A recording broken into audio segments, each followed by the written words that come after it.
Bienvenidas, bienvenidos y bienvenidas. Primero de todo, las personas que habéis venido aquí en presencia. Para nosotras es una felicidad poder hacer algo presencial, ya que después de tantos tiempos de vernos solo la pantalla, los cuerpos importan, ¿vale? Y la materialidad y la fisicidad es algo fundamental de la política feminista, o sea, queremos que es muy importante. Sin embargo, también esta situación nos ha ofrecido más manejo con lo que son las señas tecnológicas y por esto ofrecemos también las jornadas en Team por las personas matriculadas y en streaming por quien no pudo, ya no tuvo tiempo de matricularse. Estamos muy contentos de estas quintas jornadas, que empezamos las jornadas en el 2008 con el SIMREF, Seminario de Investigación de Metodología de Cerca Feminista, y las hemos ido haciendo más o menos cada 2 años. Y en cada ocasión las hemos conectadas con nuevas personas, nuevos contextos. Varias jornadas se han hecho en el País Vasco, con la colaboración también de GOE, aparte de las compañeras vascas del SIMREF. Y este año la hacemos relacionadas también con lo que es el proyecto de investigación Segreguni, que es un I+D en que estamos muchas las personas que estamos aquí.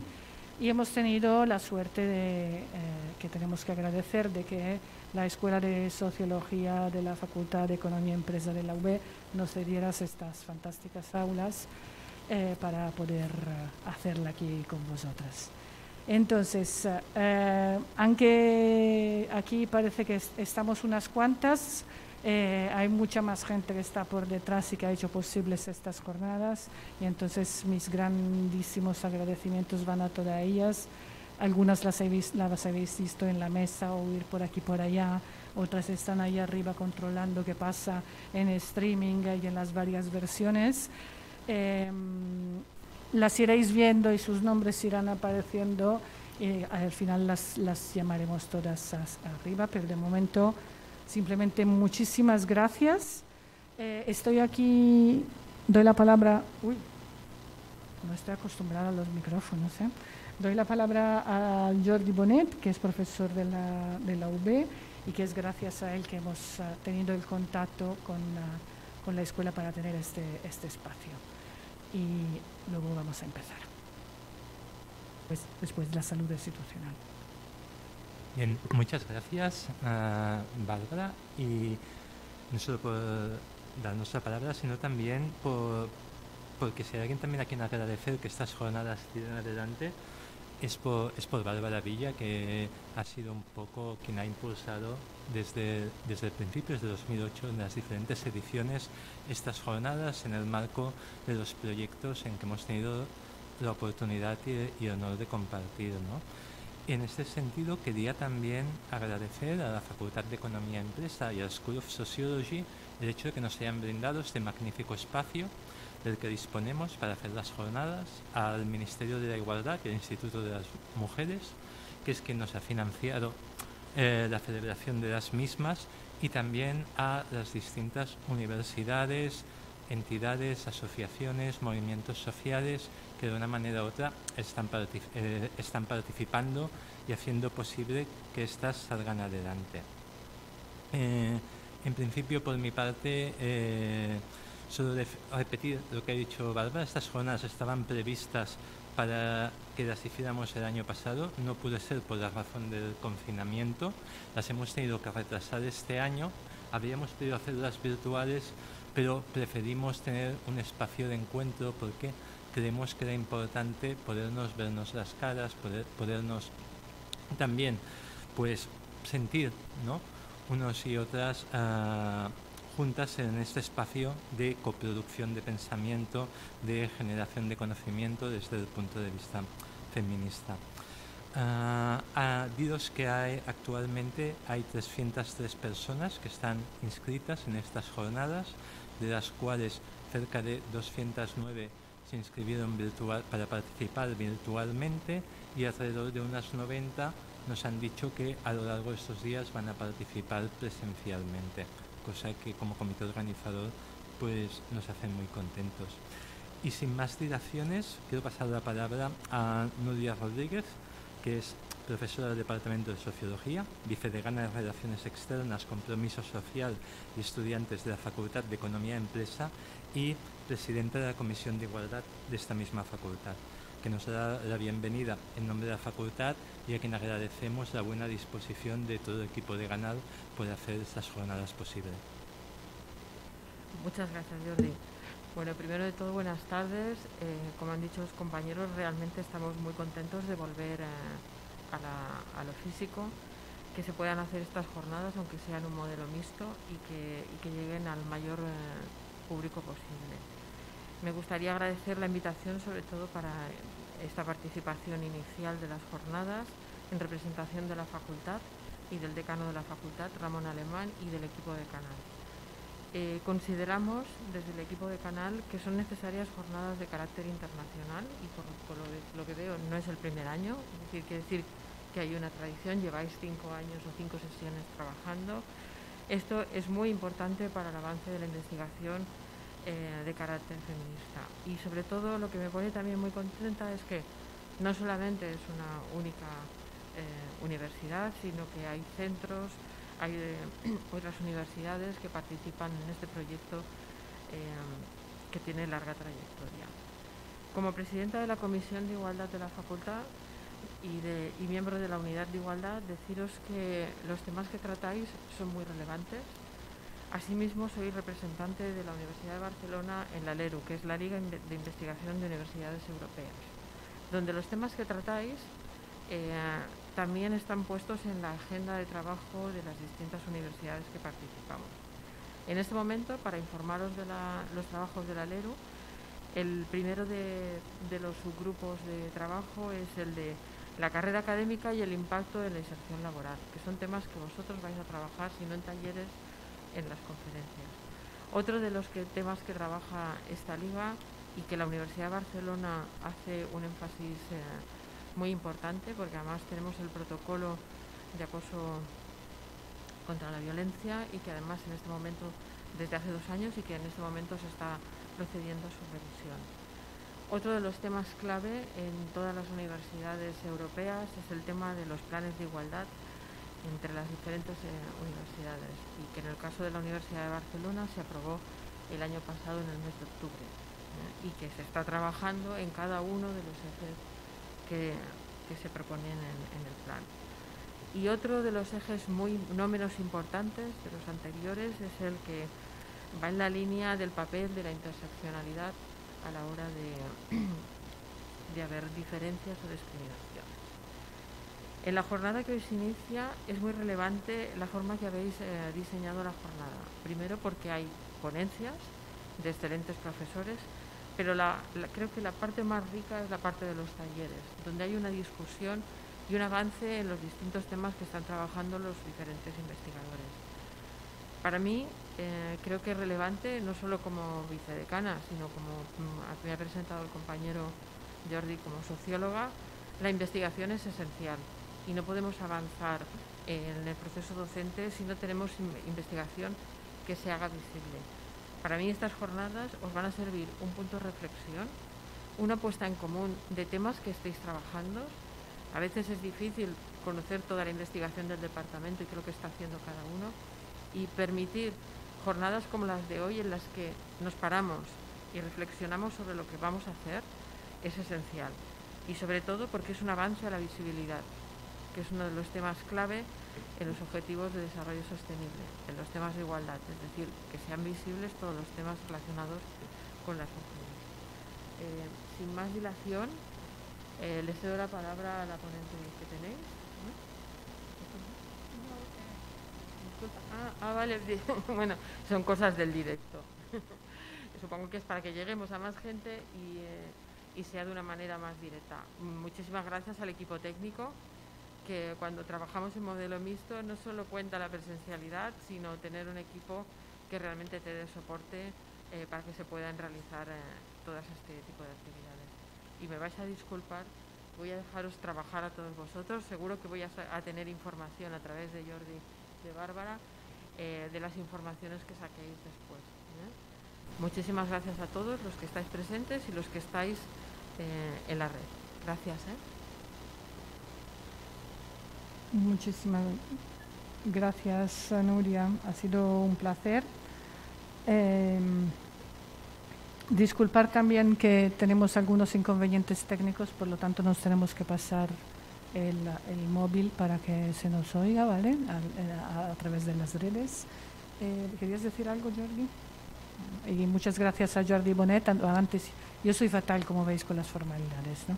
Pues así soy, así me va la vida, pero bueno. Tengo el placer hoy de presentar a Victoria Ferrer. Victoria en realidad casi no necesitaría presentación.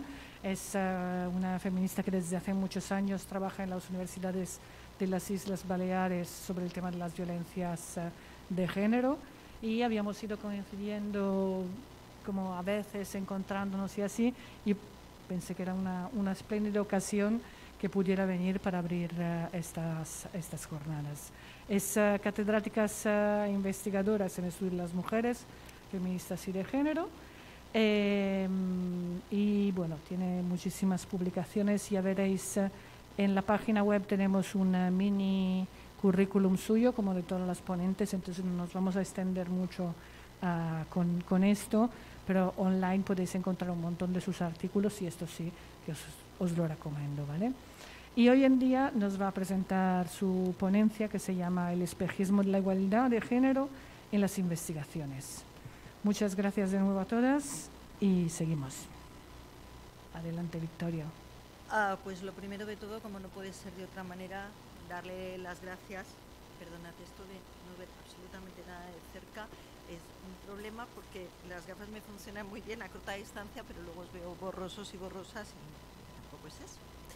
Entonces, bueno, pues lo primero, como os decía, darle las gracias absolutamente a Bárbara, a Sara, a Jordi, a todo el equipo de personas que han hecho posible estar aquí hoy, muy especialmente a Bárbara. Además, tengo que deciros que este es un proyecto largamente acariciado, efectivamente, porque yo ya debería haber estado aquí el año pasado, cuando deberían haberse celebrado las jornadas, y esta pandemia que nos ha trastocado tantas cosas en la vida, pues también trastocó esta, ¿no? Deciros que además es una alegría y un placer, no solo por el reencuentro con personas como Bárbara, a la que considero pues una amiga, y con otras personas con las que tengo un contacto pues cercano, y quiero pensar que también de amistad, sino también porque es, después de mucho tiempo, la primera vez que fuera de mi universidad salgo a hacer algo presencial. Entonces era algo que echaba muchísimo de menos, y aquí está por fin otra vez. He hecho un montón de cosas online, como todo el mundo, cercanas y lejanas, con Latinoamérica, con España, etcétera, y me vais a permitir que os diga, desde la más absoluta de las sinceridades, que estaba hasta las narices ya de pantallas y de hacer las cosas por intermediación de pantallas. Estoy totalmente de acuerdo con lo que decía antes Bárbara, la cercanía, el poder compartir.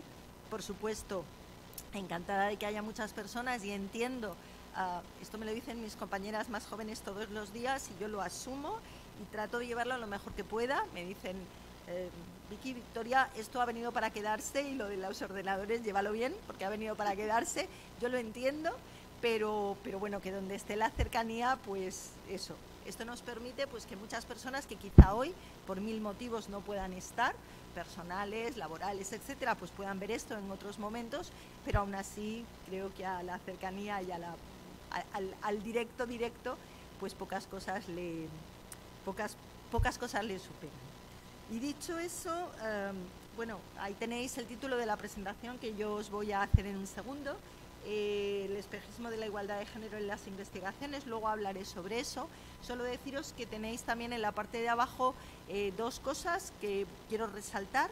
Una, lo del grupo de investigación de estudios de género de la UIB, no porque quiero decir, el grupo no es que tenga nada de original en el título, como podéis observar, pero sí me interesa comentarlo porque las reflexiones, trabajos o cualesquiera otra cosas a las que yo me pueda referir, aunque yo esté aquí hoy y ahora, obviamente no son fruto de mi trabajo personal, sino que son fruto del trabajo y de la reflexión de un equipo. Si alguna vez habéis leído algo mío, pues veréis que una de las personas con las que trabajo desde el inicio, y ahora os contaré una anécdota sobre eso, es la profesora Esperanza Bosch, y después en el equipo pues ha habido personas que han seguido, personas que han tenido que marcharse lamentablemente, porque la universidad tiene estas cosas, que no siempre todo el mundo, ni tampoco las mejores personas que podían estar trabajando están. Entonces sí remarcar lo de grupo en el sentido de que es un trabajo de equipo. Entonces, si en algún momento hablo en plural, no es porque me haya vuelto loca y crea que el plural majestático procede, no es eso, es porque hablo de nuestro trabajo, el trabajo de nuestro equipo. Y luego la otra cosa que quería remarcaros es que veis en la parte de abajo mi email, lo otro es lo de Twitter, pero lo que me interesa remarcaros es lo del email, porque yo siempre lo pongo al inicio de todas mis intervenciones. Soy muy fácil de encontrar a través de la página web de la universidad, pero como ya sabéis que las páginas web de las universidades a veces se empeñan en escondernos en vez de mostrarnos, pues bueno, que si alguien quiere cualquier cosa, una aclaración, una referencia o cualquier otra cosa que se le pueda ocurrir, pues estoy a vuestra disposición para lo que queráis o necesitéis.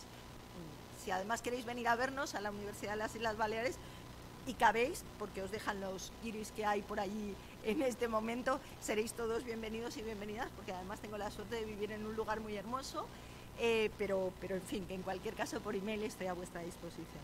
Y la anécdota me la ha hecho recordar Bárbara ahora cuando ha dicho lo de muchos años. Claro, es lo que tiene, lo comentaba con algunas personas cuando entrábamos en la sala, es lo que tiene cumplir años. Yo ya tengo unos cuantos, tampoco os voy a decir cuántos, lo podéis encontrar en internet si queréis, pero no os lo voy a poner fácil. Pero me ha hecho recordar Bárbara que este año, da un poquito de escalofrío lo que voy a decir, este año hace 30 años de los primeros trabajos que yo hice en la universidad relacionados con el género. 30 años, se dice rápido. Varias de las personas que estáis aquí no los tenéis. Mirad si la cosa de escalofríos. Lo divertido del asunto, o lo curioso del asunto, es que en aquel entonces, estoy hablando de un primer trabajo, además me acuerdo perfectamente porque era para un congreso en el norte de Europa y fue en el año 91, yo recién había llegado a la universidad. Podéis ir calculando lo de la edad aproximadamente, ¿vale? Ya os voy dando pistas. Pues en aquel primer trabajo, que era una presentación para un congreso de psicología, que es mi especialidad, ahora os lo comentaré,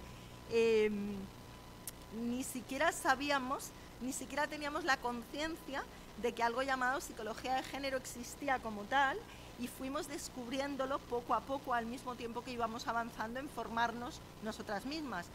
Yo, por ejemplo, hice mi tesis en una cosa, claro, no os voy a contar mi vida, que no habéis venido aquí para escuchar eso, pero en algo que no tiene absolutamente nada que ver. Es un poco para que veáis un poco las trayectorias.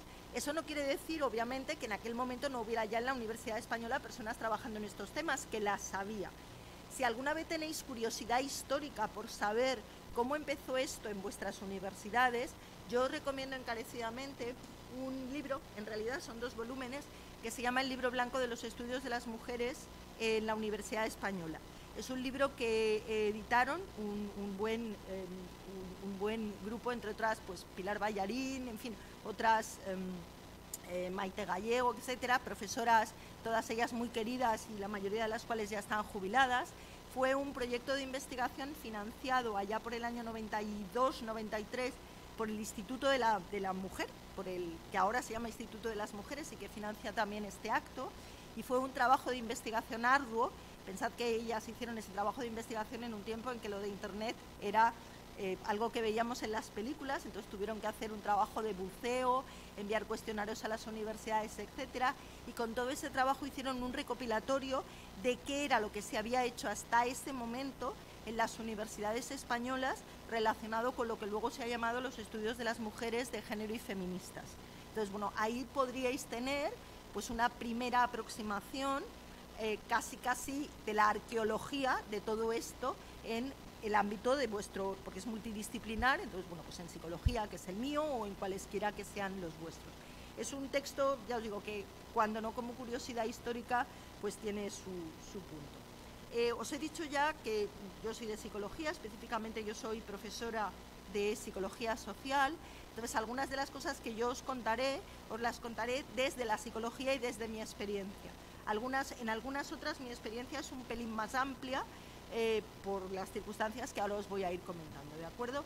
Pero lo de que soy digamos que soy profe de psicología sí que es importante, porque si no algunas cosas quizá no tengan demasiado o no se entiendan demasiado bien. Bueno, los prolegómenos me han salido más largos de lo previsto, pero allá voy. Vale.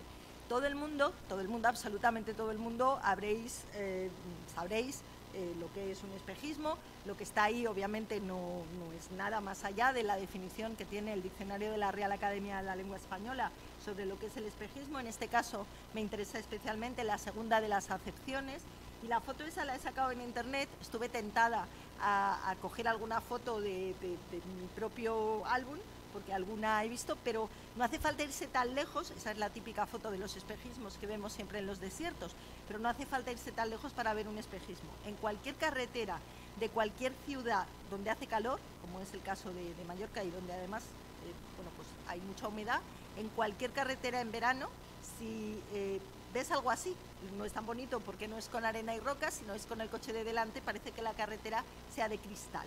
Eso es un espejismo, estamos viendo algo, es una ilusión óptica en definitiva. Bueno, pues ese espejismo de la igualdad no solamente existe en el ámbito de lo físico, en el ámbito de la vista en este caso, sino existe también en el ámbito de la igualdad. Ahí os he traído a la persona que en este caso pues nos definió en uno de sus textos el tema del espejismo de la igualdad, que es la filósofa Amelia Valcárcel. Bueno, pues algunos de cuyos textos y de cuyas intervenciones son realmente pues muy relevantes. Ella lo definió en términos generales, hablando de la idea cierta extendida de que la igualdad entre hombres y mujeres es ya una realidad, y ese espejismo de la igualdad es algo que quienes nos dedicamos a la enseñanza, sobre todo creo yo a la enseñanza universitaria desde hace un tiempo, porque afortunadamente a día de hoy mis estudiantes chicas vienen con mucha más formación, y yo creo que en los institutos, por lo menos en mi comunidad autónoma, se está haciendo un gran trabajo al respecto, y por tanto vienen con otro planteamiento. Pero hasta hace relativamente poco tiempo, hasta hace 3, 4, quizá 5 años, siendo muy optimista, las chicas que llegaban a mis aulas, que son mayoritariamente chicas, porque yo hace muchos años que doy clase en carreras muy feminizadas, psicología, he dado también en enfermería, he dado en pedagogía, en educación social, carreras que en mi universidad, como en casi todas, están muy feminizadas, llegaban a la universidad con esa idea en la cabeza, con la idea de que bueno, esto de la desigualdad era algo, en todo caso, de las mujeres de mi generación, de la generación de sus madres, pero que en su generación ellas esto ya no lo habían encontrado. Razón no les faltaba en parte, porque es verdad que en el sistema educativo en el que ellas habían estado viviendo, en el que ellas habían desarrollado en la primaria, en la secundaria, probablemente habían vivido un ambiente muy cercano a esa igualdad. El gran batacazo se lo llevaban mis estudiantes en cuanto salían de ahí y trataban de llegar al mercado laboral. Y la gran sorpresa desagradable se la llevaban en el momento en el que trataban de acceder a trabajos con formación, muchas veces con más formación que sus propios compañeros de promoción, porque ellas pues habían seguido formándose, hacían cursos, posgrados, etcétera, etcétera, y aún a pesar de ello tenían más dificultades para acceder a esos puestos de trabajo. No os digo ya nada cuando volvían tiempo después o no las encontrábamos tiempo después. Nuestra comunidad autónoma es una comunidad autónoma pequeña y es lo que tiene, te vas encontrando con una cierta frecuencia, y cuando llegaba el momento de la maternidad, entonces sí que ya el espejismo de la igualdad saltaba, ese espejo saltaba hecho añicos, y ellas veían y observaban y podían constatar que esa igualdad era formal en todo caso, pero que la vida real era otra cosa. Hay que decir que una de las cuestiones que se plantean cuando lo del espejismo de la igualdad, cuando se habla de lo del espejismo de la igualdad en términos generales, no solamente tiene que ver con el hecho de creer, nosotras en este caso, que las situaciones de desigualdad son algo del pasado o algo que les ocurría a otras personas, sino que eso tiene tiene un efecto colateral que es el hecho de rechazar todas aquellas medidas tendentes a reequilibrar una situación de desigualdad. ¿Me explico? Es decir, desde el momento en que tú crees que la igualdad ya existe, entiendes que no tiene ningún sentido implementar medidas correctoras. ¿Correctoras de qué? Si no hay nada que corregir. ¿Sí?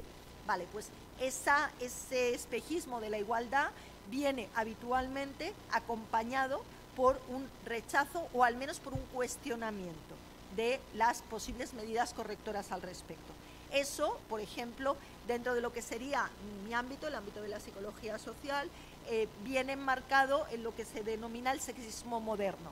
Es decir, no el rechazo, no lo que llamaríamos o lo que podría ser pues la misoginia, sino una situación donde se considera que la igualdad de alguna manera ya está conseguida, que en realidad, y además se plantea que toda medida tendente a corregir o a de alguna manera revertir eso es inútil, es innecesaria, es, bueno, en cualquier caso sobra.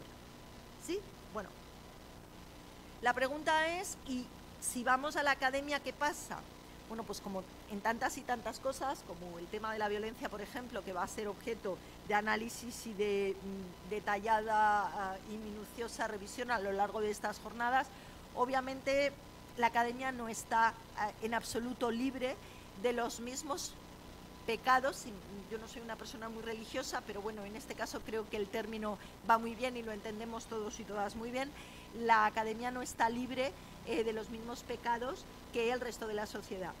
Y de la misma manera que en la sociedad que nos circunda, pues vamos a encontrar formas de violencia contra las mujeres o vamos a encontrar determinados comportamientos o actitudes vinculados a la misoginia, etcétera, evidentemente vamos a encontrar también esa situación en la que tenemos un espejismo de igualdad. Aparentemente las cuestiones relacionadas con el género, etcétera, están súper integradas, están, bueno, pues forman parte del ADN mismo de la academia, pero si escarbamos un poco nos damos cuenta de que también aquí el espejo salta por los aires, la visión salta por los aires y la realidad es otra, digamos que no siempre demasiado halagüeña, por decirlo de alguna manera.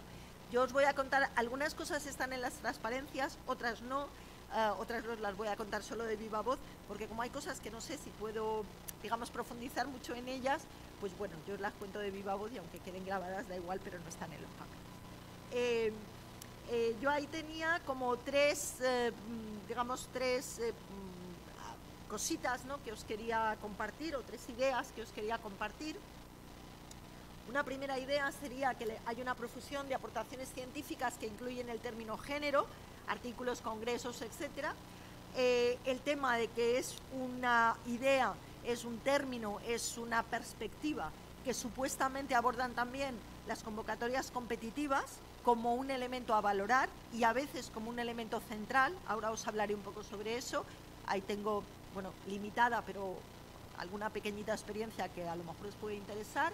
Y la conclusión, sería la tercera idea, pues es que, aunque lo hago en forma de pregunta por aquello de quedar bien, que es si realmente en todos los casos realmente está incorporada el concepto, la categoría de análisis género y eventualmente la perspectiva de género, pues obviamente la respuesta es que no. Yo creo que más clara no puedo ser en el planteamiento, pero bueno, hay que preguntárselo y hay que contestar, ¿sí? Bárbara, una cosa que no te pregunté es el tiempo. ¿Hasta cuándo?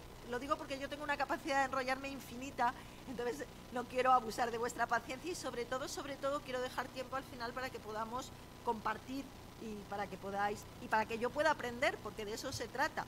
Para mí las preguntas son mucho más importantes casi que lo que yo os pueda contar. Pues no sé, una media horita aún, ¿te va bien? Sí, perfecto. Media, sí, bien. Yo me ajusto. 25 minutos, media hora. Vale, yo me ajusto. Si veis que empiezo a pasar transparencias es porque esas las dejo para luego. Vale, profusión de aportaciones. Bueno, esto es una cosa que estuve haciendo, no la he repetido porque sería muy parecida, cambiarían los números, pero, o sea, los números estrictos, pero es para que veáis un poco. Lo estuve haciendo para otra cosa que tenía en marcha en mayo de este mismo año, luego no es hiper mega actual, pero es de este año. Entonces, en una primera búsqueda, no está purgado, etcétera, no nos valdría para hacer una búsqueda propiamente ni de literatura ni sistemática, pero solo para que tengáis una idea, pues si tú entras en cualquiera de esos 3 buscadores, que como sabéis perfectamente las personas que estáis investigando y que estáis en ámbitos académicos, obviamente no son comparables. En Google Académico hay muchísimos documentos, hay muchísimos documentos duplicados y además hay muchos documentos que tampoco han pasado filtros estrictos. Pues, por ejemplo, en Google Académico salen toda una serie de trabajos que pueden ser trabajos, incluso trabajos de estudiantes, etcétera, que no han pasado propiamente unos filtros. Es, por tanto, en ese sentido, la base de datos más amplia, interesante, pero muy, muy amplia. Scopus incluye un volumen de revistas muy importante, pero, bueno, no están, digamos, o no todas las revistas que están en Scopus, por decirlo mejor, y que están indexadas en SJR, digamos, son revistas de primer nivel, ya nos entendemos en una disciplina, y en cambio pues la WOS, la Web of Science, sería como la primera división, por decirlo. Yo no soy muy futbolera, pero creo que son términos que todo el mundo entendemos, ¿no? Pues viene a ser como la primera división en el ámbito de las ciencias, donde están las revistas pues indexadas, con JCR hasta este año 21, ahora en julio cambiaron un poco el sistema, pero bueno, siguen siendo lo que podríamos considerar revistas de primer nivel. Como veis, si tuviéramos que fiarnos de esos datos, podríamos decir que en este año 2021, pues cuando no, porque claro, son datos absolutos, no son datos comparativos al volumen real de revistas, al volumen real de artículos que hay en cada una de esas bases de datos. Pero en cualquier caso, lo que yo pretendía con esos datos, obviamente no es hacer nada ni ningún análisis científico, solo compartir con vosotros y con vosotras la idea de que el género o el concepto, como concepto clave, género, que así están hechas las búsquedas, y el concepto clave, perspectiva de género, están presentes, están muy presentes en las bases de datos que solemos utilizar las personas científicas, las personas que nos dedicamos al ámbito de las diferentes ciencias, cuando hacemos nuestras búsquedas. Por tanto, ¿aportaciones muchas? Sí, claro que hay muchas. Podríamos hacer lo mismo en una base de datos de difusión nacional como es Dialnet, podríamos hacer lo mismo en el TESEO, que es la base de datos nacional de tesis doctorales, y seguramente no nos saldría tanta cosa, pero nos saldría, sobre todo de los últimos años. Valoración en convocatorias competitivas. A ver, yo ahí os marco dos documentos a los que volveré a hacer referencia al final, porque nos pueden ser útiles para darnos alguna pista. Uno es la nota informativa sobre evaluación de la integración del análisis de género en la investigación en las convocatorias de la AEI, de la Agencia Estatal de Investigación. Eso que veis ahí troceado es el encabezamiento de la nota que en la convocatoria 2020, porque la convocatoria 2021 ha salido ya, yo no la he visto.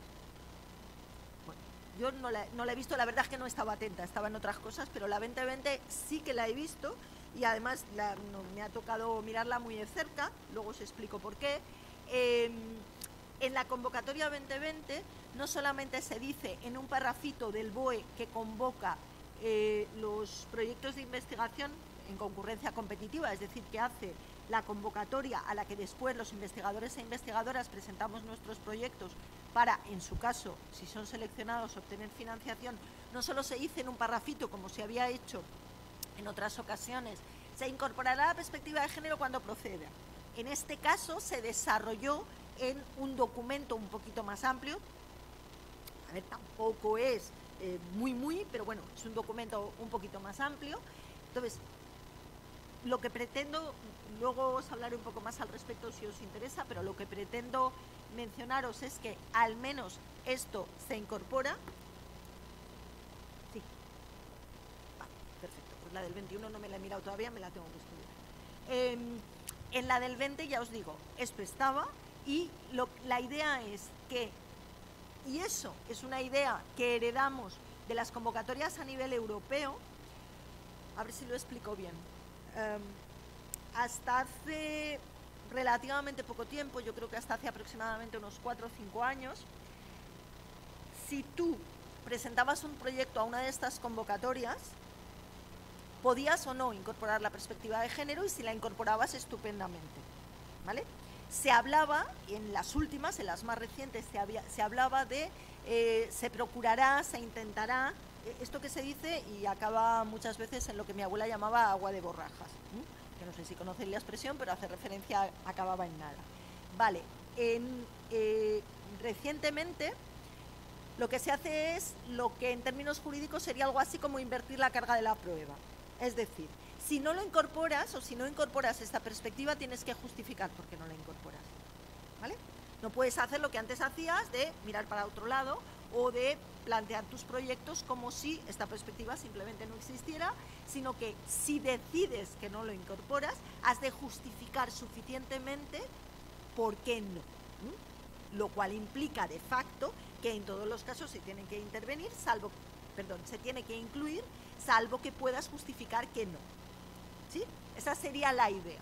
Esa sería la idea de las últimas convocatorias en proyectos europeos, como os acabo de mostrar en la pantalla, también en los proyectos nacionales, por ejemplo en 2020, y en otras convocatorias, por ejemplo, en la ABAP, en la Agencia Valenciana, en la Agencia Valenciana de Evaluación y Prospectiva, es a lo que corresponden, que tendría a ser el equivalente a la GAUR aquí en la comunidad catalana, en la comunidad de Cataluña.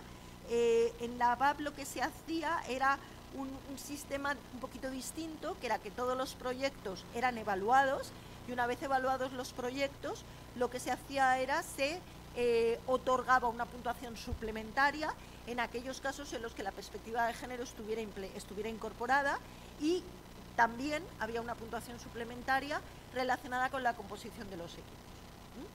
Como veis, son diferentes modelos, diferentes formas de hacer las cosas. Esas formas diferentes de hacer las cosas se han incorporado pues en estos últimos 5 años, os diría yo por redondear. Si alguien quiere más detalles al respecto lo podemos buscar, pero más o menos por redondear. Entonces hemos pasado de una situación en la cual ni se contemplaba, o si se contemplaba era como una postilla en las convocatorias, a situaciones en las cuales, bueno, pues como os comento, se plantea esto y se dice, si no la incluyes, deberías, y si no, justifícame por qué. Hay o ha habido convocatorias específicas relacionadas con el género y con la perspectiva de género. Convocatorias específicas hubo en su momento financiadas por el Instituto de la Mujer. Después el Instituto de la Mujer cedió esa convocatoria al Ministerio, bien porque los proyectos subieron de nivel. Luego desaparecieron, esto es como el Guadiana, va y viene, aparece y desaparece, y ahora dentro de las convocatorias nacionales hay un apartado, igual que hay un apartado para psicología, psico, uno para educación, edu, uno para economía, eco, pues hay uno que es FEM, estudios de las mujeres feministas y de género. ¿Sí? Vale.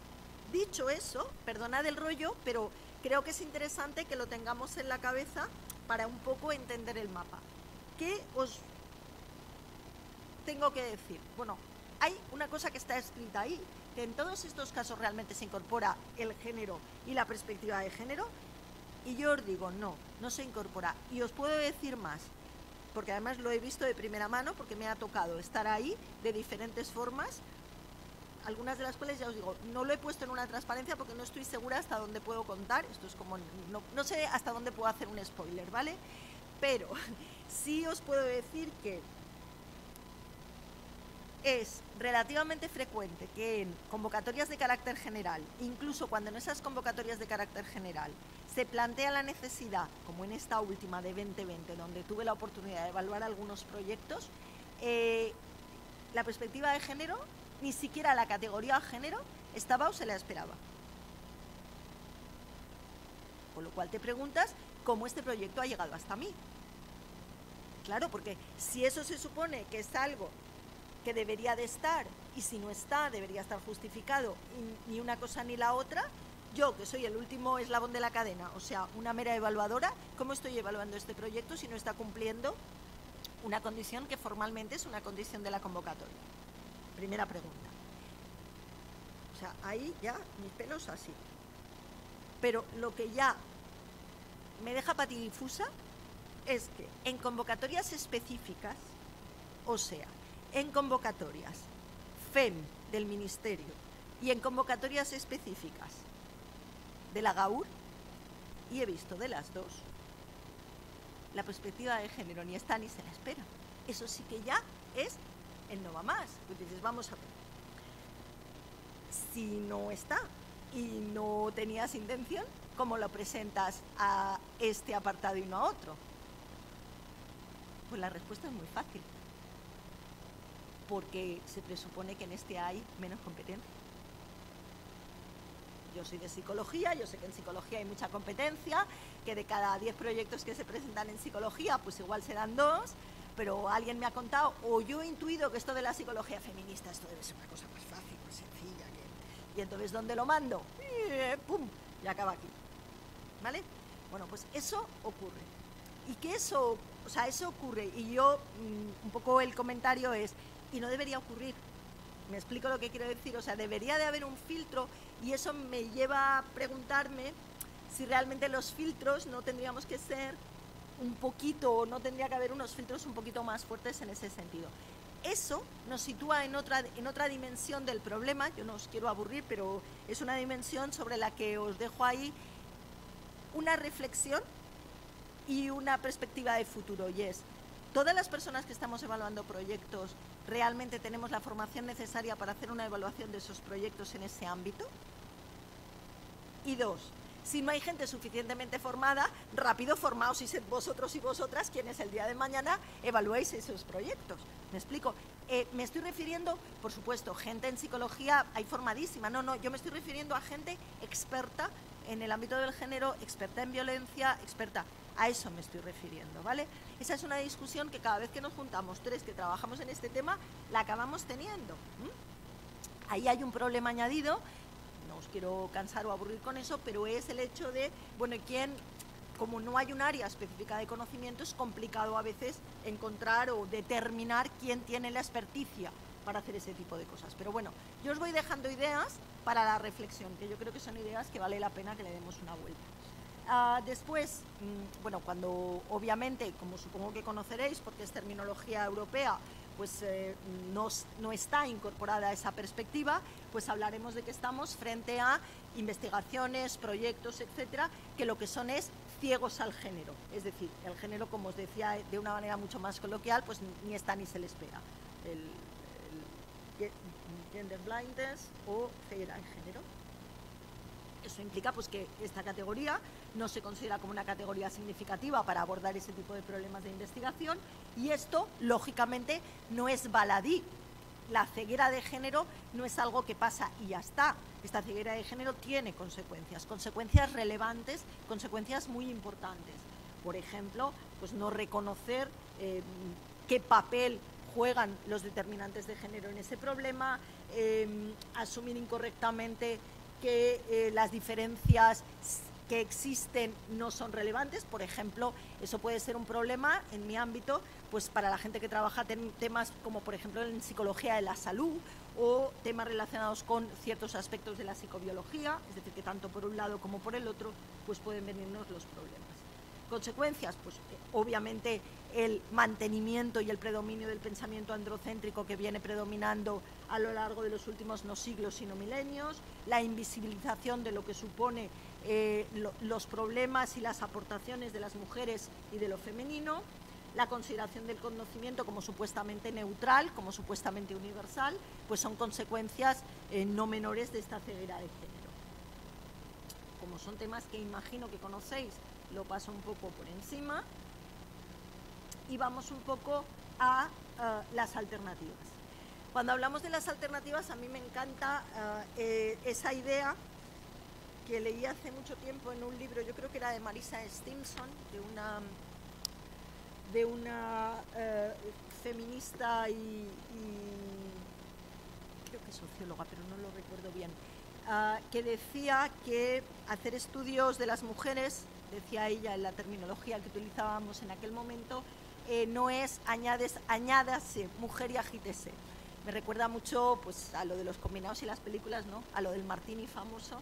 Bueno, pues la idea es que no me basta colocar mujeres como si fuera la guinda de un pastel o como si yo hubiera hecho alguno de los famosos bizcochos que todo el mundo hicimos durante el confinamiento y le colocara unas cerezas encima para hacer bonito. Estamos hablando de otra cosa, estamos hablando de verdad de incorporar la perspectiva de género y feminista a aquello que hacemos. Esa sería la verdadera alternativa. Simplemente que haya mujeres en nuestras muestras. Hombre, es evidente que la mayoría de las cosas que estudiamos cuando estudiamos seres humanos en psicología, pues hay, porque las mujeres ahí están y son importantes, pues evidentemente tiene que haber, pero eso no basta. Esa sería un poco la idea. ¿Cómo incorporamos entonces esta perspectiva de género? Bueno, pues obviamente hay muchas formas de hacerlo, pero yo quería remarcaros como dos grandes. Si la ceguera de género era, digamos, las sombras, lo que no hay que hacer o lo que no deberíamos hacer aunque se siga haciendo, digamos, la forma de arrojar luz, pues puede ser diversa. Con esto quiero decir, y esta transparencia yo la utilizo muchísimo porque yo voy muchas veces o me llaman muchas veces para hablar de este tipo de cosas y yo entiendo y además me parece muy importante y muy relevante pues que muchos de mis colegas de psicología y de otros ámbitos me dicen, mira, pero es que lo que yo hago no es exactamente como lo que haces tú, porque para ti la categoría género, la perspectiva de género y todo lo que tiene relación con ella está en el corazón mismo, es la columna vertebral de todo lo que tú haces. Digo, hombre, claro, yo es que trabajo violencia basada en el género, pues es evidente que está en la columna vertebral. Pero que no esté en la columna vertebral, que no sea el corazón de tu trabajo, no significa que puedas obviarlo, que sería ceguera de género. Hay un camino alternativo, que es el hacer investigación sensible al género. O sea, lo que yo hago, lo que hacemos pues la mayoría de las personas que estáis aquí hoy, sería investigación específica de género. Es decir, colocáis eso, esa categoría de análisis, los problemas que de ella se derivan, el análisis metodológico de cómo la tenemos que abordar en el centro de la reflexión y del quehacer. Claro, en eso estoy, o intento estar yo también, pero no todo el mundo está ahí. Ahora, no estar ahí y no tenerlo en el centro no implica hacer como que no lo veo. No implica hacer la avestruz y meter la cabeza bajo el ala y decir, es que como yo, esto para mí no es el centro, pues no es importante. Sí es importante, o al menos tener en cuenta o valorar hasta qué punto es importante. Si efectivamente yo llego a la conclusión de que es cero importante, paréntesis, dudo mucho que se pueda llegar a esa conclusión, cierro paréntesis, ¿vale? Pero bueno, puede haber quien llegue. Puede haber quien efectivamente presente un proyecto de investigación y pueda justificar fenomenalmente que ni el género ni la perspectiva de género tienen nada que ver con su investigación. Si así es, pues estupendo, pero hay que ponerlo, lo que os decía antes del invertir la carga de la prueba, ¿no? Entonces, al menos empezar por pensar en ello, empezar por reflexionar al respecto, darle a eso una vuelta. Pensar sí. Que yo llego a la conclusión de que no, o también puede ocurrir, llego a la conclusión de que, aunque es verdad que es una categoría relevante, en este momento y en esta investigación no la coloco. Pero no porque me crea que no existe o que no es importante, sino porque en lo que estoy haciendo en este momento, conscientemente la aparco para estudiar otras cosas, porque necesito en este momento estudiar otras cosas. Vale. Pero eso implicaría al menos que lo que yo estoy haciendo tiene una cierta sensibilidad en relación con, ¿vale? Por tanto, estaría en lo que está en la izquierda de vuestra pantalla. Luego, pues, ya os digo, muchas otras personas hacemos algo que es, pues eso, específico. Está en el centro, está en el corazón, es el centro de nuestras preocupaciones. Entonces, en ese caso, pues estaríamos situados en la parte... Vale. ¿De acuerdo? Muy bien. Vale. Algunas claves para cómo incorporar eso. Bueno, obviamente yo me había traído, siempre me pasa, 50.000 transparencias que ahora os voy a pasar, que es la idea de, bueno, el tema de incorporar los conceptos que en este momento, como sabéis, están en el centro del debate, concepto de sexo, género, sistema sexo-género. Desde la psicología, obviamente el sistema sexo-género es un concepto que no descubrimos ayer, nuestras antecesoras trabajaron, entonces ahí hay un gran bagaje al respecto. No voy a incidir ahí, lo voy a dejar y voy a pasar a las otras dos cuestiones, por eso salto. Me las he traído las transparencias por si luego queréis que comentemos algo al respecto.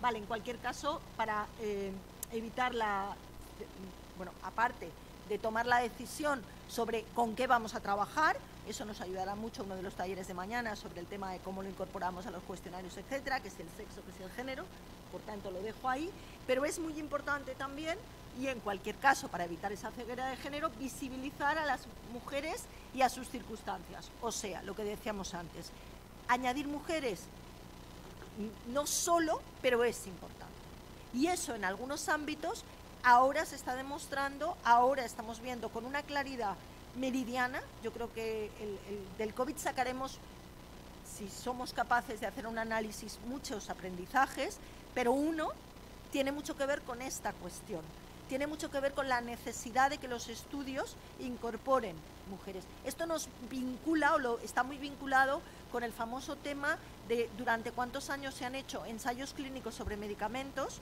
en los cuales las mujeres no estaban incorporadas como sujetos. ¿Sí? Bueno, pues con el tema del COVID hay algunos aspectos que muestran que el hecho de ser mujeres es un factor protector por una parte, pero es un factor agravante por otra. Entonces, bueno, yo creo que nos está dando y nos ofrece un muy buen ejemplo. Yo tengo una asignatura para mis estudiantes de máster sobre género y salud y es un tema que tengo previsto abordar durante este curso porque creo que como es algo que hemos vivido todos de una manera, todos y todas, de una manera tan intensa, nos ayuda mucho a entender, ¿no? Entonces, por ejemplo, una discusión muy importante que hay ahora es que si habéis mirado los datos del MOMO, los datos sobre fallecimientos, etcétera, no están desagregados por sexo. Entonces, eso es una reclamación que tenemos que hacerle desde ya al Ministerio de Sanidad porque necesitamos saber.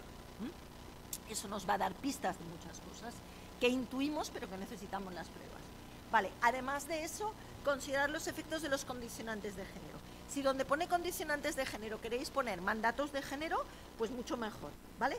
Porque los mandatos de género tradicionales, la construcción social tradicional de la masculinidad y de la feminidad nos lastra a las personas en la construcción la construcción y el manejo de las emociones, nos lastra en las motivaciones, nos lastra en los comportamientos, nos lastra en la selección, en las elecciones, perdón, es que tan junto parecía que se refería a otra cosa, en las elecciones que hacemos de carrera, de estudios, de pareja, de mil cosas.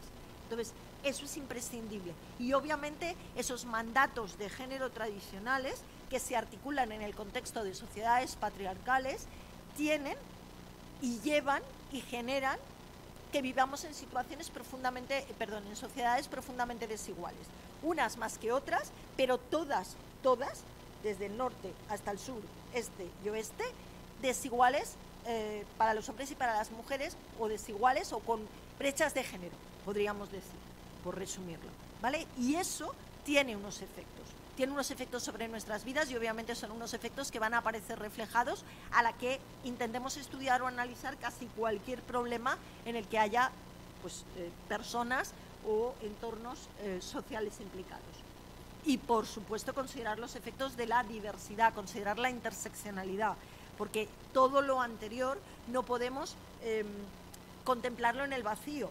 Y no es necesario para eso que nos vayamos ni a sociedades lejanas, ni a sociedades multirraciales, aquí y ahora.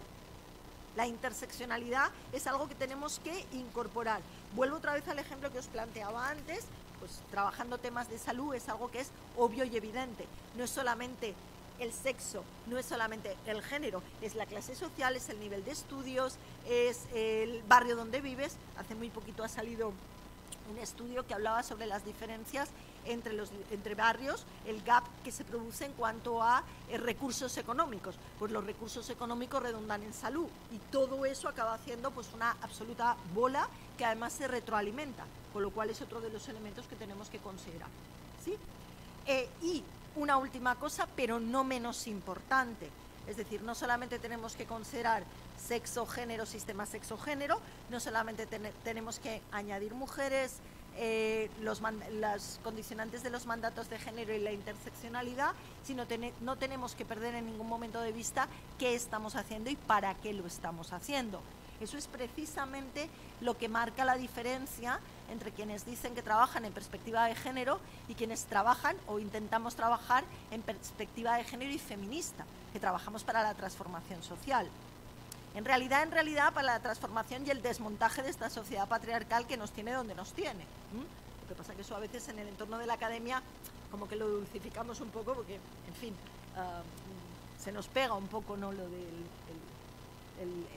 el intentar ser medio políticamente correctos o correctas, pero en definitiva esa es la idea, modificar el status quo patriarcal, y el status quo patriarcal es complicado de modificar salvo que lo deconstruyamos y volvamos a empezar. Entonces ese sería en todo caso el objetivo último. Por tanto, perspectiva de género sí, pero perspectiva de género y feminista. Quiero decir, pues con unos fundamentos importantes en la teoría feminista, que no se nos olvida, vienen y tienen una conexión fundamental con el activismo feminista, porque una cosa está muy imbricada con la otra y porque al fin y al cabo pues temas como la violencia machista la estamos trabajando porque nuestras compañeras y algunas veces nosotras mismas lo hemos reivindicado primero o lo hemos luchado primero en la calle y luego lo hemos llevado a la academia y viceversa, y un poco en esa idea, ¿no?, de transformación. Por tanto, cuidado con eso, porque también es muy frecuente ver, dentro de ese espejismo al que me refería anteriormente, la perspectiva de género como un lavado de cara, como una manera de voy a decir algo, pero que ese algo es, bueno, es políticamente correcto, es simplemente añadir, bueno, es añadir, pero es mucho más, es añadir para deconstruir y construir una sociedad mucho más justa y más igual. Entonces, en definitiva, perspectiva de género pues supone todas esas cosas que hemos ido comentando, no me enredo ahí. ¿Y cómo hacerlo? Y algunas sugerencias, pues lo que os comentaba. En el ámbito de la investigación me parecen interesantes, no sé si suficientes, pero interesantes, pues eso, algunas iniciativas. La de la ABAP, que os explicaba antes, de puntuar adicionalmente, puede tener sus limitaciones, que las tiene, pero la remarco porque fue la primera que yo vi institucionalizada, entonces me pareció en aquel momento muy interesante y sobre todo, no lo he traído aquí, pero yo lo tengo, el formulario para evaluar proyectos y determinar si incluían o no esa perspectiva a la hora después de otorgar la puntuación puede ser una herramienta muy útil como checklist para mí misma cuando estoy diseñando un nuevo proyecto por si hay algo que se me olvida, que no he incorporado o que no he incluido. Entonces, yo de hecho pues lo estoy trabajando y lo utilizo cuando doy cursos sobre estas cosas como una manera, como un recordatorio de todos aquellos aspectos que obviamente empiezan por el principio. Bueno, iba a decir, empiezan por el principio, ponerle un título a mi artículo. Mentira, ya sabéis que nunca empezamos por ponerle, o sea, lo del título va lo primero, pero no es lo primero que hacemos, ya me entendéis. Desde la primera palabra hasta la última palabra, esa perspectiva la podemos y la deberíamos de incorporar, al menos con sensibilidad. ¿Sí? Bueno, pues ese tipo de checklist nos ayuda mucho a recomprobar y a analizar con nosotros mismos y con nosotras mismas si efectivamente lo hemos hecho. El documento el del IAGI que os comentaba, da algunas sugerencias, pero lo que me pareció muy interesante es la idea esta de la diferenciación entre que en ocasiones se requiere un análisis vinculado al sexo, en otras ocasiones un análisis vinculado a la categoría género y en muchas otras ocasiones un análisis donde se incorporen ambos, tanto la variable sexo como la categoría género. Me parece algo interesante, sobre todo me parece algo interesante desde el momento en que es un documento que se publicita conjuntamente con las bases para presentar proyectos a este tipo de convocatorias, para que las personas que se acercan a la temática por primera vez vayan un poquito orientadas y puedan comprender, uno, que no es lo mismo, y dos, que no necesariamente todas las investigaciones requieren lo mismo. Claro, quienes estamos en el tema a lo mejor lo tenemos más claro o no, pero estamos en otro nivel de reflexión. Entonces, como es un documento de carácter general, esto me pareció especialmente importante. Y luego os quería traer, bueno, este documento hace hincapié en que todas y cada una de las fases de la investigación, desde el principio hasta el final, pues hay que incorporar esa perspectiva, si no se incorpora, justificar, bla, bla, bla, eso lo he explicado antes, además lo tenéis en la página de la Agencia Estatal de Investigación. Y luego os traía esto porque yo lo utilizo como herramienta de trabajo también, lo he utilizado para construir ese checklist, donde incorporaba cosas, como os decía, de la ABAP. Pero es un artículo que me parece muy interesante, es un artículo de 2019 de la Gaceta Sanitaria, y es un artículo que surge de la reflexión, y es un artículo dirigido a editores y editoras de revistas para que consideren la incorporación de la categoría género y de la perspectiva de género como un indicador de calidad en los artículos de la revista, en los artículos de revistas que como editores o editoras deciden si publicar o no. Entonces, me parece muy interesante, uno, que haya editores y editoras de revistas que estén planteándose ese tema, y dos, la resultante vuelve a ser un checklist que también está muy bien y que también nos puede ser útil. En realidad, lo que es muy útil es integrar un poco todos. Yo tengo en alguna parte, no lo he traído, pero tengo un documento que he construido para algunas clases que doy sobre este tema, donde he intentado integrar un poquito. La síntesis me ha salido mal, porque me ha salido un documento muy largo, pero la idea y los ejes sí que están recogidos, y bueno, si a alguien le interesa, pues que me lo pida y yo encantadísima de haceroslo llegar. Esto forma parte de este mismo trabajo. Bueno, pues esto es una editorial de Nature que habla de la necesidad de incorporar, o sea, no lo decimos solamente 4 despistadas, lo dicen también algunas revistas.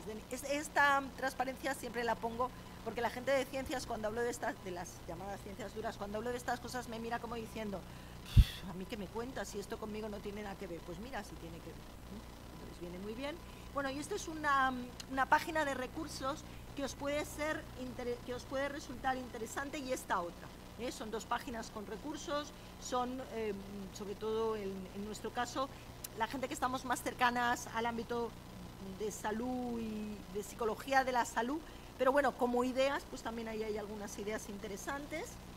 Y nada, simplemente hasta aquí, y repetir o reiterar la idea de que lamento volver a ser tan coloquial, pero que no es solo todo lo que reluce. Quiero decir que volvemos a estar un poco, si me permitís, la vuelta al inicio, ¿no? Un poco como la distinción entre la igualdad formal y la igualdad real. Es verdad que sobre el papel vivimos en un país, que teóricamente tiene alcanzada la igualdad,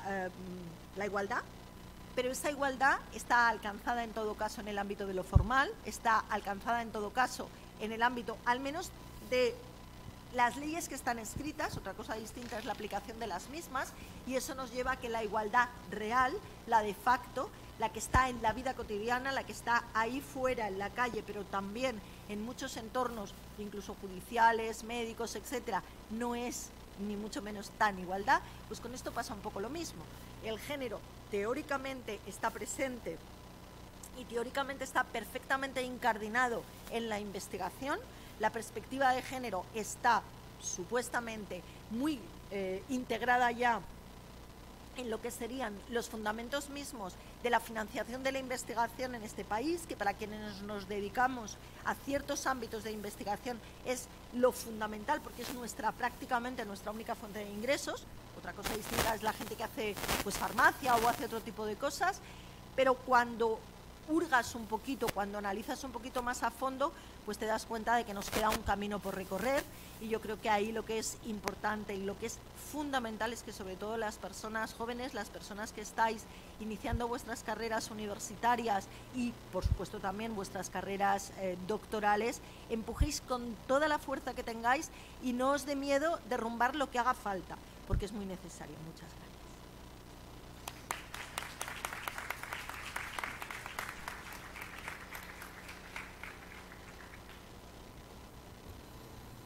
Bueno, muchísimas gracias, Victoria.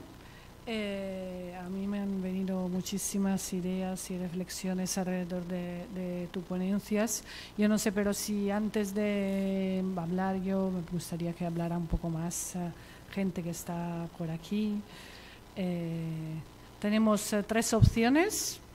Lo que, por una parte, las personas que estáis aquí, tenemos un micrófono. ¿Quién tiene el micrófono ahora? Aloe, ¿lo tiene? Paula. Paula Beaus está con el micrófono. Luego tenemos a Alicia Valdés ahí con que está haciendo el seguimiento del YouTube, y Sara Callero que está haciendo el seguimiento de streaming. Diréis, ¿por qué tanta gente? Porque se había apuntado 300 personas y no sabemos dónde están.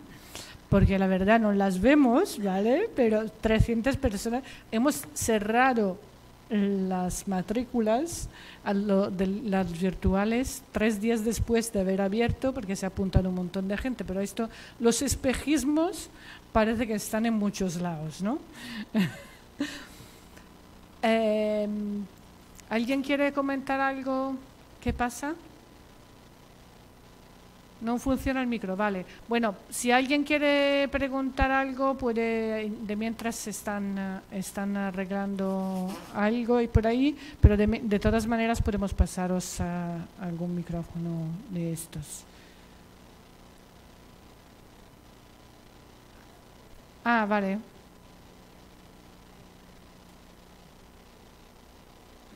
Pero bueno, sí. Pero no, nadie ha levantado la mano todavía. Apen.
Una cuestión técnica.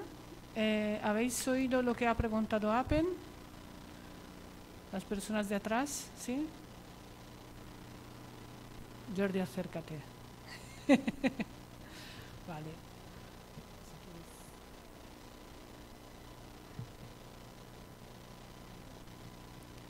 Pues me la voy a apuntar, no se me olvidará. De todas maneras, antes de que cambies el micro, te quería...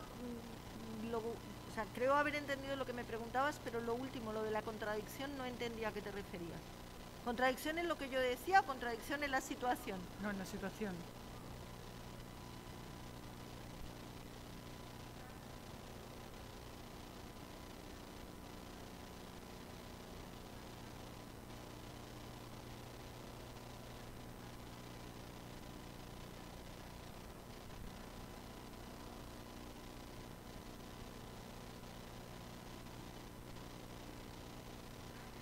Sí, sí, por supuesto. Si no os importa, como la pregunta tiene su miga, la respondo y luego sigo. Intentaré ser breve. Ya habéis comprobado que la brevedad y yo nos llevamos fatal, pero yo lo intento. A ver, yo tengo que decirte que yo hablo desde mi experiencia, y mi experiencia está muy sesgada en el sentido de que lo que yo conozco de primera mano son fundamentalmente investigaciones del ámbito de la psicología y la educación, y luego investigaciones que se han presentado, es decir, que alguien ha permitido que se presentaran, siguiendo el hilo de lo que tú planteas, en un ámbito que es FEM, que es psicología feminista. Claro, eso implica que seguramente en todos aquellos ámbitos donde se dan esas estructuras previas de poder tan extraordinariamente fuertes que impiden que eso aflore, claro, en ese ámbito no va a haber un proyecto que se presente al ámbito de FEM, porque lógicamente hay como un veto previo donde vas tú a presentar en este entorno, ¿vale?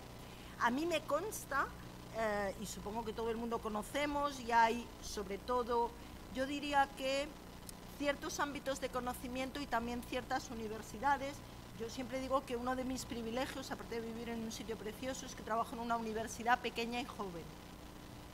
Y eso es una ventaja, porque en ese sentido en mi universidad hemos tenido, digamos, los catedráticos iniciales cuando la universidad se fundó se están jubilando ahora, para que os hagáis una idea de las edades. En general, no significa que no haya prácticas, las hay, como en todas las universidades, prácticas de acoso sexual, en fin, lo mismo que en cualquier otro lado, pero es cierto que la potencia desde la que eso se ha podido ejercer o la capacidad de veto de ciertos catedráticos o de ciertas cátedras es, en mi experiencia y comparado con universidades grandes que conozco, menor. Por eso te digo que mi experiencia en ese sentido, hay lo que tú planteas, por supuesto, pero es verdad que mi experiencia en ese sentido es un poquito sesgada, yo lo he visto menos de primera mano, pero que a verlo lo hay. Y que, también te digo, la estructuración incluso hoy en día jerárquica en muchos aspectos de la cotidianidad de la universidad, y voy a poner un ejemplo que todo el mundo seguro que tenéis en la cabeza, entre mi facultad, Facultad de Psicología, y la Facultad de Derecho, cruzando la calle en mi campus, nada que ver. ¿Vale? En Derecho, hasta hoy, se hace lo que dice el catedrático, o la catedrática. ¿Vale? Y punto. Esa experiencia, por ejemplo, yo no la he vivido, pero no significa que no exista en la universidad, es que yo no la he vivido.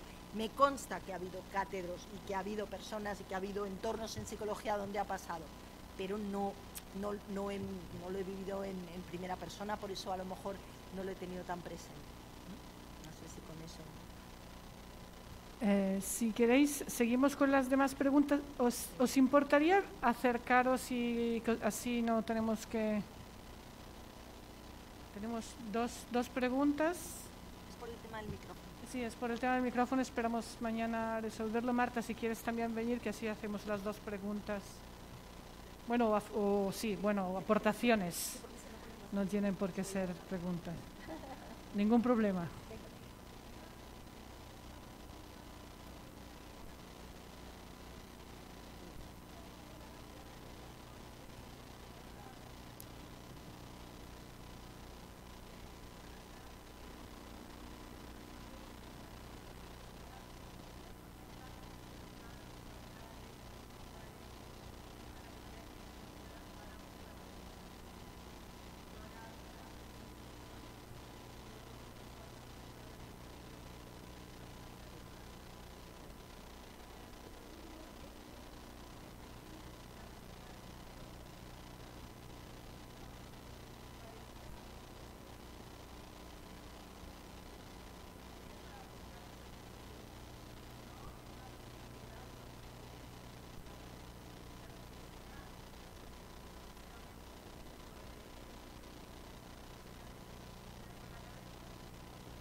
Muchas gracias.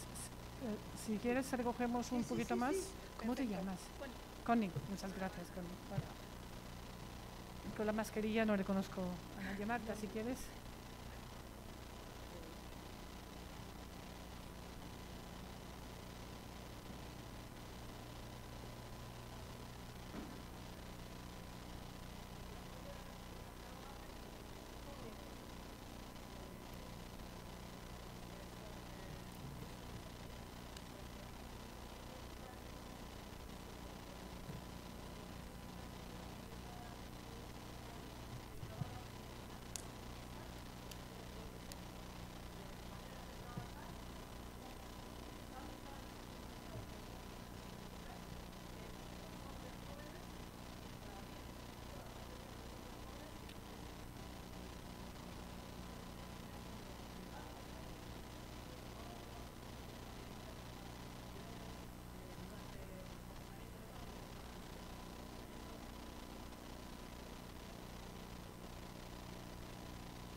¿Hay más aportaciones? ¿O con estas dos ya vas a tener suficiente para tener que contestar, Victoria? Venga, No hay problema. Empezar por lo último que comentabas. A mí, efectivamente, me preocupa muchísimo que en entornos feministas se puedan reproducir lo que podríamos llamar tics patriarcales tremendos. Pero una cosa que antes no he dicho y que me ha quedado en el tintero y que quería señalar es que el problema, cuando he mencionado el tema de derecho, no son los catedráticos mayores que se jubilan. El problema es que los catedráticos y catedráticas jóvenes en esos entornos reproducen exactamente los mismos esquemas. Con lo cual, los investigadores e investigadoras jóvenes de esos entornos siguen teniendo como una especie de constreñimiento encima que les impide salirse de la norma, y eso pasa, al menos en mi experiencia, de una manera muy centrada en ciertos entornos. Yo eso, por ejemplo, no lo he visto en las facultades de filosofía, no lo he visto, pero sí lo veo en algunos entornos, y me preocupa porque debería de ser algo que fuera quedando en el pasado a medida que estas personas un poco dinosaurias fueran quedando, digamos, fuera del sistema, pero lo que yo veo es que ese sistema es tan potente que se sigue reproduciendo. Eso me preocupa por una parte, ¿vale? Y me preocupa en el conjunto, porque seamos también, y yo creo que en ese sentido tenemos que ser muy realistas. Los entornos feministas dentro de la universidad siguen siendo los que son, los que somos, y no es la mayoría de la universidad todavía. Entonces, imaginaros si dentro de nuestros entornos se llegan a reproducir esas prácticas que nos resultan especialmente dolorosas o especialmente, solo me sale en catalán, colpejadoras, porque ocurren en gente que teóricamente estamos tratando de romperlas, pues imaginad lo que está pasando en el resto, ¿no? Y yo ahí no veo una tendencia, lamentablemente no veo una tendencia potente hacia el rompimiento. En muchos ámbitos veo como una cierta continuidad. Es verdad que la universidad no es precisamente la institución que evolucione más rápido, diríamos, ¿no? Entonces ese es un tema. Después, en relación a lo del checklist, a ver, yo he utilizado el término checklist por abreviar y para que nos entendiéramos. Evidentemente no se trata de título que ponga mujeres, hecho, abstract que ponga la palabra género, hecho. Yo no estoy hablando de eso. Yo estoy hablando de cómo tener en cuenta en cada uno, absolutamente en cada uno de los aspectos, si esta perspectiva con la que estamos trabajando es procedente, de qué manera lo es, si hemos incorporado o no hemos incorporado. He utilizado la palabra checklist por hacer, digamos, algo como digamos, por resumirlo rápidamente. Yo creo que tenemos que dedicarle, y de hecho en todo lo que yo he visto al respecto y en todo lo que yo he trabajado hay una reflexión importante detrás, y como sabéis perfectamente, incluso aquellas cosas en las que a veces se nos acusa, porque no tienen otra cosa de la que hablar, supongo, de simplistas, pues creo que tienen una enorme carga simbólica y son profundamente importantes. Por decir algo, supongo que sabéis, en mi especialidad, por ejemplo, sigue a día de hoy en la gran mayoría de las revistas primando de forma absoluta, y digo absoluta, quiere decir que si no se cumplen no hay forma humana de sacar adelante tus trabajos y de que se vean publicados, las normas APA. Entonces las normas APA incluyen la absoluta invisibilización de quién es la persona que está firmando los trabajos, porque los trabajos se siguen poniendo con un apellido y con una inicial. Entonces, en cuanto intentas saltarte eso, bueno, pues simplemente tu trabajo rechazado antes de que se miren ni de qué va. Que a día de hoy haya editores y editoras de revistas prestigiosas que estén haciendo una reflexión y que estén valorando la opción, aunque sea como un elemento más dentro de otros muchos, de que eso pueda ser un elemento de cambio y de que sus revistas rompan con eso e incorporen, a mí personalmente supongo que peco de exceso de optimismo, pero a mí, la verdad, me parece, al menos la reflexión sobre eso y sobre 1000 cosas más que hacen falta. Pero creo que es un paso importante, porque detrás de algo que puede parecer anecdótico está el cuestionamiento de una norma que hasta hace 2 días era, sobre la que no se discutía, no había opción posible, ¿no? Entonces, por aclararlo, lo de checklist era una manera de hablar y yo me estoy refiriendo a la reflexión sobre todos y cada uno de los aspectos. Lo del tema de la bibliografía y cómo elaborarlas puede parecer anecdótico, pero vuelvo a decirlo, tiene carga de profundidad porque implica el cuestionamiento de una norma que hasta hace relativamente poco tiempo pues no estaba cuestionada. Y sobre el tema de lo de la incorporación, sí, claro, por supuesto, tenéis toda la razón, hay que incorporar el género en su más amplia y considerando absolutamente lo que sucede en todos y cada uno de en todas y cada una de esas circunstancias diversas. Solo decir que, claro, a mí en ese sentido, cuando hablo, vuelvo siempre, aunque no lo explicite, a poner como ejemplos y a trabajar sobre aquellas cosas en las que yo estoy trabajando habitualmente y son las que conozco más.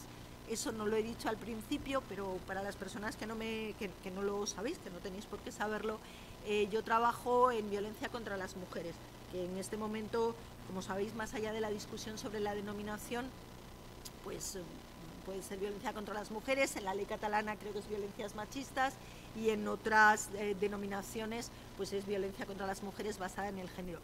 Nosotras hemos trabajado fundamentalmente en eso durante todos estos años, sobre todo violencia contra las mujeres en la pareja, entonces eso hace que eso esté en el centro, digamos, de las reflexiones que yo suelo hacer, pero evidentemente eso para nada excluye ni para nada implica que cuando hablamos de los condicionantes de género no nos refiramos a los mandatos, y como somos todo el mundo conscientes, los mandatos de género es algo que se nos ha impuesto a sangre y fuego y que se nos sigue imponiendo, quizá con guante de terciopelo, pero que se nos sigue imponiendo de una manera muy potente, ¿no? Entonces, bueno, pues el rompimiento, la ruptura con todo eso es algo que es fundamental y las consecuencias que esos mandatos tienen en nuestras vidas, pues también, ¿no? Yo estudio uno de ellos, pero hay otros muchos, obviamente.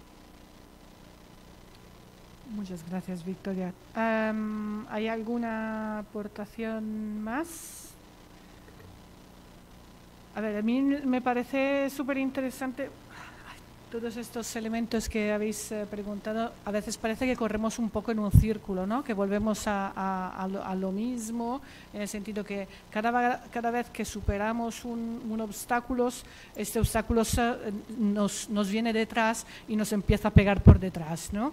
Y entonces conseguimos que se incluya el término, la área de feminismo dentro de las áreas de evaluación, dentro de las investigaciones, y entonces todo el mundo empieza a decir que trabaja en género y ya no sabemos qué hacer.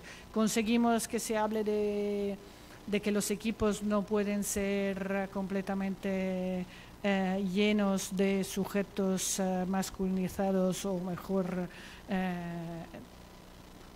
hombre con la H mayúscula, ¿vale? Y ahora nos encontramos que tenemos que justificar si estamos haciendo investigaciones y si el equipo somos todas mujeres. Y estamos haciendo investigaciones sobre género, sobre temas en que hay pocos varones, aún menos todavía con un cierto reconocimientos académicos en nuestro contexto especialmente. Hay personas disidentes sexuales o trans, y claro, es un problema. Porque hay esta exclusión, pero es un problema real en las nuevas generaciones. Por suerte estáis pisando muy fuerte y hay muchas más amplitud en ese sentido, pero con personas que ya tengan que puedan ser investigadoras principales en nuestro contexto son todavía muy pocas, ¿no? Y entonces, por ejemplo, que tampoco hemos conseguido que se ponga la cuestión de género, pero ya resulta solo balance hombres y mujeres, y a nivel numérico sin entrar luego en realidad qué están haciendo estas personas, qué conocimientos tienen, de qué trabajan y todo esto. Hay muchísimos temas que son súper interesantes y también, como estabais comentando, pues toda la cuestión de cómo realmente se puede conseguir introducir la perspectiva feminista en un entorno que está construido en base a una lógica heteropatriarcal, ¿no? Y como a veces incluso, y la cuestión es de las relaciones de poder que estabais mencionando también, como también al final no tenemos tampoco muchas ideas de cómo trabajar, de cómo asumir y trabajar las relaciones de poder en contextos tan jerarquizados desde una perspectiva feminista. Y entonces a veces volvemos a caer en los mismos errores o en prácticas que tampoco nos gustan, ¿no? Entonces son todos temas que yo creo súper interesantes y por esto yo añadiría una tercera línea, aparte de las investigaciones sensibles al género o las específicas de género, que es un poco la que venimos llevando, que son las de metodología de investigación feminista, o sea que es la forma y el proceso de cómo nos generamos conocimiento y posiblemente colectivamente y no solo desde los espacios académicos, sino teniendo en cuenta muchísimas más voces. Yo creo que es otra apunte que podemos hacer. ¿Alguien más quiere decir algo o estáis ya muy cansados y presentamos bueno, dejamos la última palabra a Victoria y luego presentamos las... La palabra no es que quiera decir la última palabra, pero solo dos cositas que me han surgido al hilo de lo que planteaba Bárbara. Una es que, no sé si sabéis, pero yo creo que hace 2 años, yo creo que la convocatoria del 20 fue la segunda, en la que, sabéis que al profesorado universitario, una de las posibilidades que tenemos es cada 6 años presentar nuestros trabajos para que sean evaluados lo que se conoce como sexenios de investigación. Entonces, hace 2 años se dio la circunstancia de que por primera vez era posible presentar el sexenio de investigación, fue en el año 19, efectivamente. Pues fue la primera ocasión en la que fue posible presentarlo por el ámbito de estudios de género. Parece una noticia excelente, ¿verdad? Pues lo digo porque para seguir con las cosas que estamos hablando y con las contradicciones que comenta Bárbara y las dificultades, los criterios para los sexenios de investigación por estudios de género son los mismos criterios que los de psicología. Para que os hagáis una idea, los criterios de psicología, no los voy a contar, pero son criterios, por ejemplo, que son inaplicables, inalcanzables para alguien que trabaje en derecho, para alguien que esté en educación son complicados. Es decir, la buena noticia es que se estableció un área para la evaluación de los sexenios. La mala, como los criterios son unos criterios extraordinariamente restrictivos, nadie se presenta por estudios de género. Conclusión, eso no está pasando ahora mismo, no está pasando a día de hoy, pero es un peligro tremendo que tenemos sobre la mesa porque a la que haya un cambio de gobierno que nos puede ocurrir y que sea menos sensible a estos temas, tiene a esto el argumento de este área no es necesaria porque como nadie se ha presentado la quitamos y fuera, ¿vale? Quiero decir que a veces las cosas se construyen de manera que parece que son favorables pero como no se hace un análisis en profundidad de lo que pueden suponer o hay intereses ocultos detrás, eso yo no lo sé, no tengo absolutamente ni idea. Sí os puedo contar que esa es la circunstancia o la situación, ¿vale? Y eso implica que en algún momento alguien nos podrá decir, quizá, ojalá no pase, pero como no hay demanda, como no hay solicitudes, quizá es que en este área no está trabajando nadie. No es cierto, pero yo entiendo perfectamente que la mayoría de la gente decida su propia área si tiene más posibilidades. Es que es muy lógico, eso por una parte. Y luego por otra parte, en relación a lo que estabais comentando de la investigación, sobre todo con personas con identidades distintas, etcétera, alternativas, tal que comentabais, a mí hay un tema que me parece que tenemos que ir poniendo sobre la mesa, porque ese es un tema que tenemos que tenemos delante y que es un reto, y es el siguiente. Yo trabajo mayoritariamente, últimamente hacemos lo que podemos en planteamientos de investigación mixtos, pero mixtos quiere decir quanti-quali, pero trabajamos fundamentalmente con investigación cuantitativa.